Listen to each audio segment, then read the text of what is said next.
오늘은 출애굽기 25장 31절에서부터 40절까지의 말씀입니다.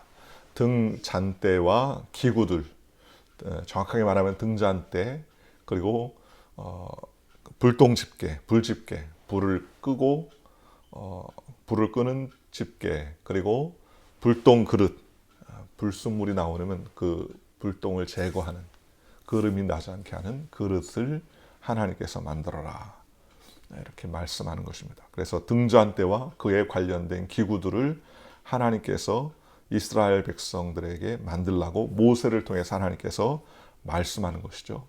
그래서 어제 우리가 진설병, 쇼브레드, 진설병에 대해서 우리가 말씀을 들었습니다. 성소 안에 진설병이 한쪽 편에, 그리고 그 맞은편에 있는 것이 바로 이 등잔대입니다. 이 등잔대는 이 성막 안에는요, 다른 불빛이 필요 없어요. 성막 안에는 반드시 등잔대에 켜진 불로 말미암아 환하게 되는 겁니다. 이것은 바로 세상의 다른 어떤 빛, 즉 태양빛은 시간이 가면 어떻습니까? 변하지 않습니까? 아침에 동에서 떠서 서쪽으로 해가 지는 그러한 때까지 그 햇빛은 시시각각 변하고요. 기후에 따라 변합니다.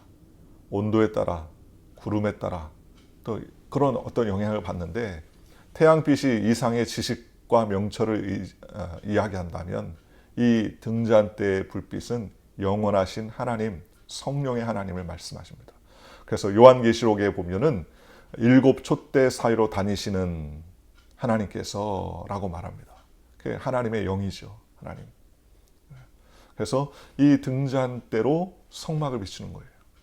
그 안에를 비추는 겁니다. 그러니까 그 성소 안에 들어가면 대제사장이 어떤 빛도 보이지 않고 이 등잔대에 피어오르는 이 빛으로만 볼 수 있습니다. 이것은 바로 하나님이 주시는 빛을 따라 행해야 된다는 사실을 우리에게 말씀하시는 것입니다.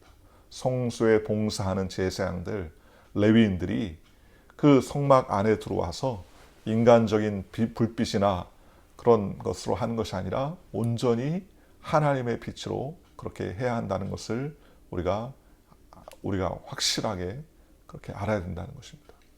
그래서 다른 불로 제사를 드렸다 하나님께서 아론의 두 아들을 쳐서 죽이시지 않습니까? 그러니 바로 하나님께서는 이런 성령의 불, 인위적으로 주는 자연의 빛이 아닌 하나님의 주시는 빛을 따라 살아야 된다는 겁니다.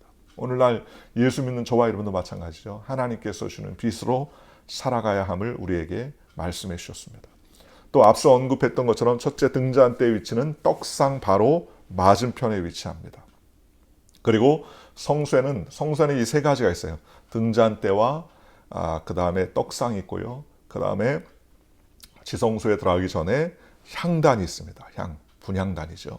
그래서 떡상은 오른쪽에, 그래서 북쪽을 향하여 있고, 성소의 성소로 들어가는 문은 동쪽을 향하여 있고요. 떡상은 오른쪽 북쪽 편에, 등잔대는 왼쪽인 남쪽 편에 있고, 분향단은 맞은편 서쪽 지성소 입구에 있습니다. 그리고 성막 안에는 바로 창문이 없습니다. 성막 안에는 어떤 창문도 있을 수 없어서 외부에서 들어오는 빛이 완벽하게 차단되는 것이죠. 그래서 앞서 언급했던 것처럼 성소를 비추는 빛은, 유일한 빛이 바로 이 성소 안에 등잔대에서 나오는 불빛입니다. 그래서 성소에서 나오는 불빛, 즉 등잔대에서 나오는 불빛으로 인하여서 제사장들이 그 빛을 따라 행해야 된다는 것이죠. 그래서 사람의 자연의 빛이 아닌 성령의 인도함을 받아서, 성령의 조명을 받아서 영적인 일에 사역해야 한다는 사실을 우리에게 말씀해 주셨습니다. 두 번째, 등잔대 재료는 무엇이냐? 퓨어 골드입니다. 순금이죠. 순금 99.99%의 순금으로 만들어졌는데, 순금이 약 1달란트로 되어 있습니다. 1달란트 하면은 감이 안 오죠. 한 달란트는 약 34kg 정도 됩니다. 금 34kg 어느 정도 되느냐면요.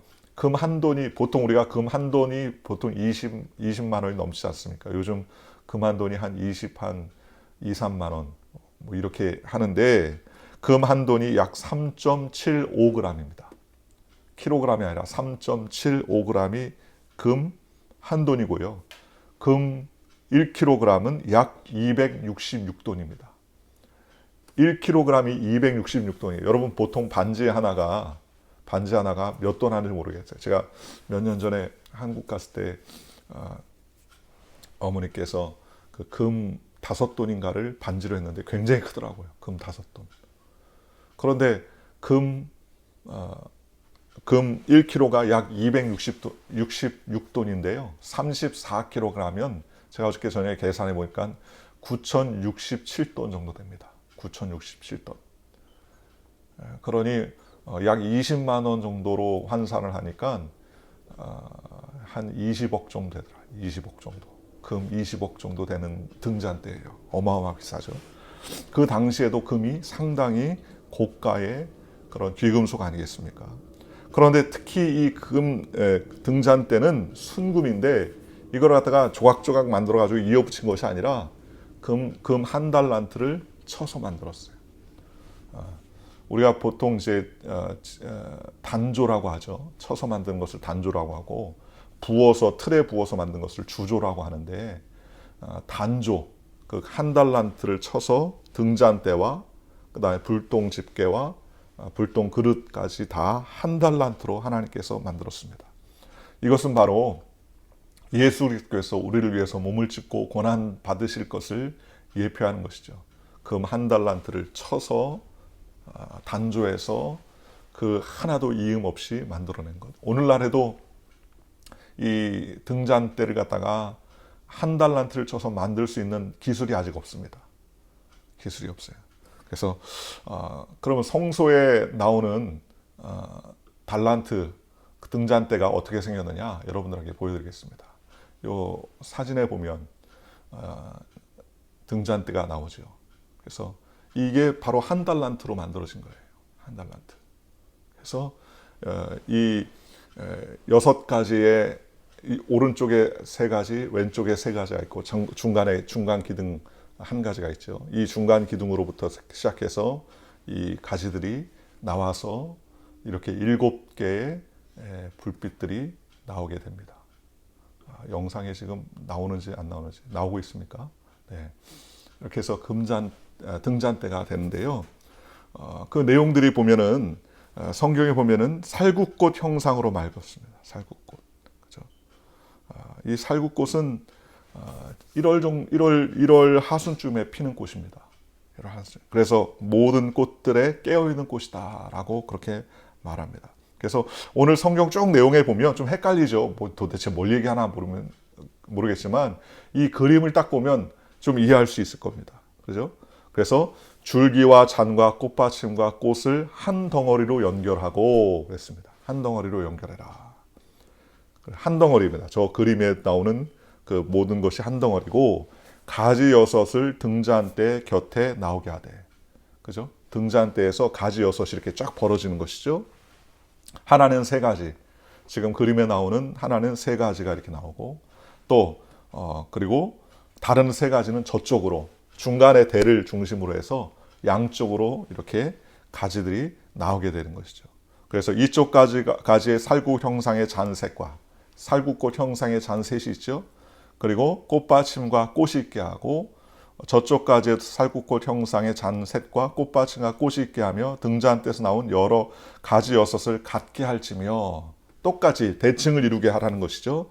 그래서 등잔대 줄기에는 살구꽃 형상의 잔넷과 꽃받침과 꽃이 있게 하고 꽃받침과 꽃이 지금 그림에 나와 있지 않습니까? 등잔대에서 나온 6가지를 위하여 꽃받침이 있게 하되 2가지 아래에 한 꽃받침이 있어 줄기와 연결하며 또 2가지 아래에 한 꽃받침이 있어.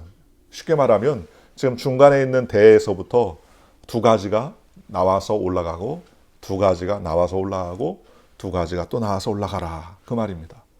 그리고 36절에 그 꽃밭과 가지를 줄기와 연결하여 전부를 순금으로 쳐 만들어라. 순금으로 쳐 만들고 등잔 7을 만들어 그 위에도 앞을 비추게 하며 불집게와 불똥그릇 순금도 만들지니 등잔대와 이 모든 기구를 순금 1달란트로 만들되 너는 삼과 이 산에서 내게 보인 식양대로 할지니라. 그래서 이 그림대로 지금 사진대로 하나님께서 만들라라고 말씀하신 것입니다. 어저께 이걸 갖다가 실시간으로 영상을 이게 이제 뭐 프레젠테이션 하면 바로 띄워주면 되는데 이게 이제 영상을 찍으면서 실시간으로 사진을 띄워야 되니까 한 1시간 걸린 것 같아요. 이걸 어떻게 기술적으로 해야 되는지 1시간 걸렸는데 어쨌든 잘 나오니까는 다행입니다. 예. 그래서 이 그림을 보면 이해가 되게 쉬워요. 이해가 되게 쉽습니다. 그래서 가지들을 통해서 1달란트 정금으로, 1달란트는 몇 킬로요? 34킬로의 금으로. 그래서 하나님의 식양 안에 있는 것 어떻게 보면은요 되게 비싸고 존귀한 것들로 만들어졌습니다. 어제 그제 제가 말씀드렸지만 다 존귀한 것도 맞지만 흔한 것 하나 있다고 그랬죠. 무엇입니까? 씨띠나무. 씨띠나무는 비틀어지고 흔하고 정말 볼품없는 나무인데 하나님께서 금 순금으로 안과 박을 싸가지고 성물이 되게 하셨다고 그랬습니다. 그러니 얼마나 감사합니까? 모든 이 성막 안에 있는 것들이 참 존귀하고 귀한 것들인데 하나님이 우리 씨띠나무 같은 우리 가시 많은 나무 같은 우리들을 하나님 부르셔서 정금으로 안팎을 쳐서 하나님의 백성이 되게 하시고 하나님의 일꾼으로 삼아 주셨다는 것입니다. 그래서 이 등잔대에 가운데에 기름을 감람유를 붓습니다. 이 감람유는 올리브유죠. 퓨어. 완전히 깨끗한 올리브나무. 버진 올리브유죠. 그래서 이 올리브유를 가운데 쫙 부으면 이게 가지들 6에서 총 7대가 다 안에가 연결이 되어 있습니다. 그래서 감람유를 집어넣으면 그 다 차올라서 그 순수한 올리브유로 감람유로 기름을 내는 것입니다. 그래서 감람유는 무엇을 상징합니까? 예수 그리스도를 상징합니다. 우리를 위해서 흘리신 예수 그리스도, 보혈을 흘리신 예수 그리스도를 상징합니다. 그래서 감람으로 짠 순수한 기름을 통하여서 바로 우리에게 성소에서 일하시도록 하나님께서 불빛을 비춰주신 것이죠. 그래서 성령, 즉 7영, 하나님의 영이신 성령을 우리에게 말씀해 주는 것입니다. 그래서 이사야는 7가지 단어를 성경을 통해서 7가지 단어로 성령을 언급했습니다. 이사야서 11장 2절인데요. 여호와의 영, 지혜의 영, 총명의 영, 모략의 영, 재능의 영, 지식의 영, 여호와를 경외하는 영. 이렇게 해서 7가지 영으로 이야기했습니다. 바로 성령을 통해서 우리 가운데 함께 하셔서 우리를 인도해 주신다. 그래서 오늘 우리가 이스라엘 백성들이 성막 위에 있는 불기둥과 구름기둥의 인도함을 받은 것처럼 오늘 저와 여러분들도 성령의 인도함을 받는 복되고 귀한 하루가 되시기를 주님의 이름으로 축원하고 하나님의 영광 돌리는 귀한 하루가 되시기를 주님의 이름으로 축원합니다. 기도하겠습니다. 좋으신 아버지 하나님.